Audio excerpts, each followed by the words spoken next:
Olá a todos. Hoje eu gostaria de falar mais uma vez sobre a importância da carne. Eu já fiz 2 vídeos falando sobre a importância da carne. O pessoal vegetariano não gostou muito, fizeram muitas críticas sobre como é mal comer um animalzinho, um cadáver ou qualquer coisa do tipo. Não tem nada a ver com isso. Carne é carne, não tem nada a ver com esse monte de lenga-lenga que o pessoal coloca. E, como eu já disse, o ser humano ele recebeu o direito de se alimentar com determinados tipos de carne, não todas as carnes, não pode carne de porco, por exemplo, mas alguns tipos de carne, o ser humano recebeu o direito de se alimentar com eles porque são carnes puras e porque o ser humano, de certa forma, através da figura de Noé, salvou todos os animais, né, do grande dilúvio, né? Bom, mas tudo bem, qual que é a importância da carne? Essa é a primeira pergunta.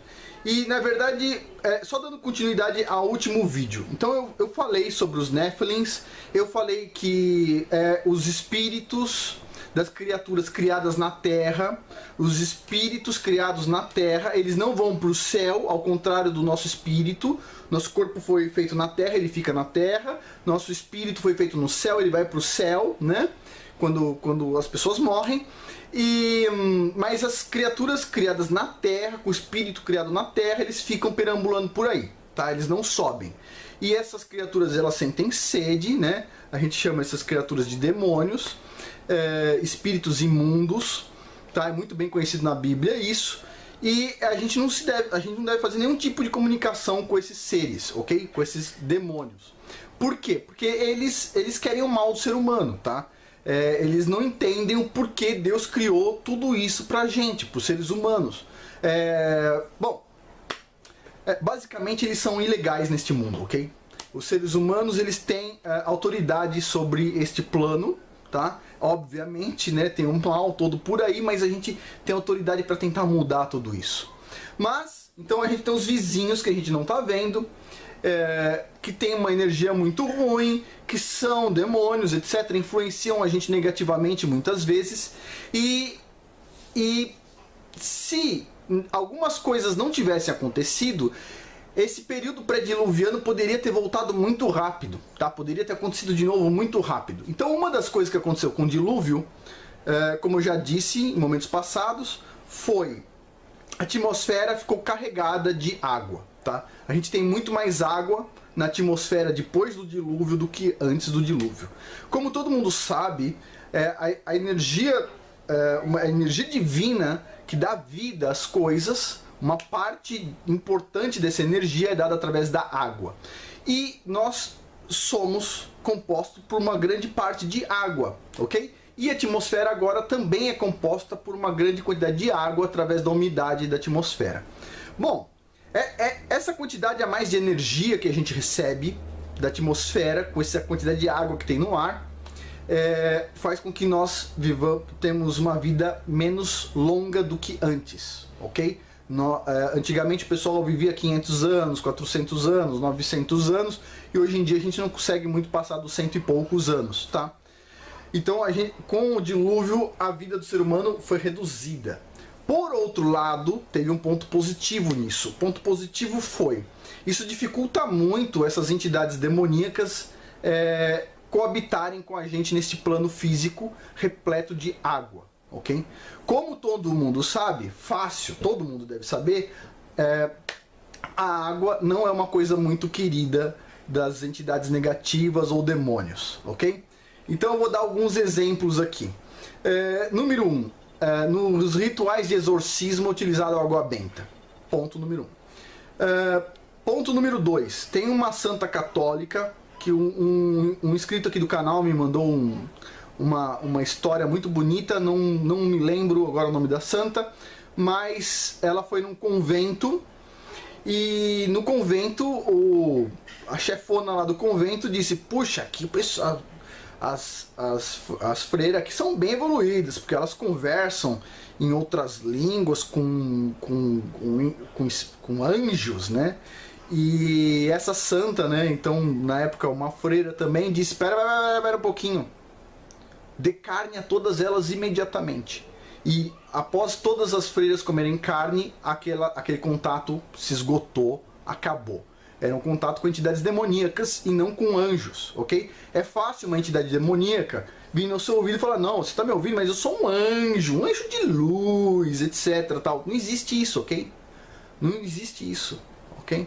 Quem se comunica nesse plano, na maioria das vezes, grande maioria, são demônios. Então, tem esse outro caso, esse caso da carne, né? Não da água, mas tem vários rituais onde a água é usada para espantar demônios. Em filmes, vocês veem isso porque, bom, tem muitas pessoas que fazem filmes que são ocultistas. E, bom, tem aquele caso tem um filme do Mel Gibson, onde tem uns ETs invadindo a Terra, etc. tal, e a fragilidade do ET é quando eles jogam água no ET. Na verdade, porque o ET não é um ET, e sim um demônio, e eles não gostam de água.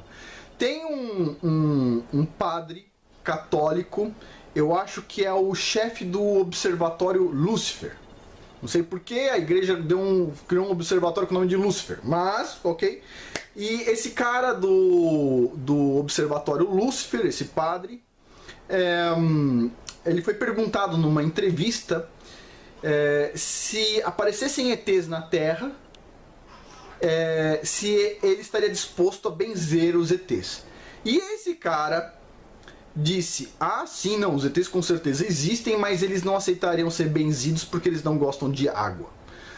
Tudo indica que essas entidades demoníacas não gostam de água, ok? E não existe ET, todo mundo sabe, o que existe são demônios. Bom, eles usam determinadas vestimentas para tentar criar uma nova convivência conosco neste plano, mas não vai ter jeito, espero que não, por causa da quantidade de água que tem na atmosfera. Bom, mas além disso, para a gente cortar comunicações com essas entidades demoníacas, a gente tem que estar muito acoplado na matéria, ok? E não existe nenhuma comida mais material do que a carne, ok? Então, por exemplo, eu gosto de comer folhinha e não sei o que, beleza, só que isso não é muito material. A carne é a coisa mais material que a gente pode comer, se alimentar, integrar ao nosso corpo, e ela é uma coisa tão forte que ela reduz o contato com essas entidades, tá? Então a gente vive muito mais em paz, muito mais tranquilo quando a gente se alimenta com carne. Eu não tô dizendo que a carne faz bem, ok? Não estou dizendo isso. São duas coisas diferentes. Estou dizendo que a carne faz bem para não ter contatos com entidades demoníacas. Ponto. Não estou falando que a carne necessariamente faz bem para a saúde. Isso é outra discussão. E, inclusive, eu ainda vou comentar como a gente pode reduzir problemas gerados até pela carne no organismo. Tem formas de fazer isso. Isso é outra conversa, mas espiritualmente, se a pessoa está depressiva, se ela está se sentindo mal, se ela não está de bem com a vida, imediatamente vai para a churrascaria. Esse é o esquema. Picanha, costela, tudo isso ajuda a resolver uma boa depressão, ok? Tá com depressão, vai para a churrascaria e resolve isso lá na churrascaria. Bom, basicamente é isso que eu tenho para falar. A carne, ela é muito importante. Houve várias mudanças depois do dilúvio. Então a gente recebeu o direito de comer carne. No próximo passo, quando o Messias retornar à Terra, bom, a gente não vai mais se alimentar com carne, mas a gente não vai sentir essa necessidade e não vai precisar se alimentar com carne. A carne é fundamental para quebrar esse laço com essas entidades e, o mais importante, ela é fundamental para grávidas, ok? Grávidas estão com o bebê lá mais desprotegido, a grávida também ela está mais desprotegida em geral, e quando a mulher está grávida é fundamental se alimentar muito bem com carne. Então uma carne bem grossa, bem suculenta, isso é ótimo, ok? E para todo mundo que tem dor de cotovelo e diz que carne é isso e aquilo, desculpa. Tá bem claro na Bíblia, a gente pode se alimentar com determinados tipos de carne, a gente não pode, por exemplo, comer porco, não pode comer determinadas coisas, mas uma boa carne de boi, uma boa carne de cordeiro, por que não? Ok? É isso que eu tenho a dizer hoje, e assim a gente finaliza o assunto carne, ok? Bom, esqueci de falar no começo, mas este é um vídeo celebração aos 10 mil inscritos, dos canais Fuja da Mentira e Inteligentista. Se você está gostando dessa série de 10 vídeos em menos de uma semana, por favor, apoie os outros 2 canais que eu indiquei, e eu ainda vou fazer mais 10 vídeos caso esses outros 2 canais que eu indiquei, do José Márcio Castro Alves e Eu e Ela Curiosa, se eles atingirem quando eles atingirem 10 mil inscritos, ok? Por hoje é isso, muito obrigado.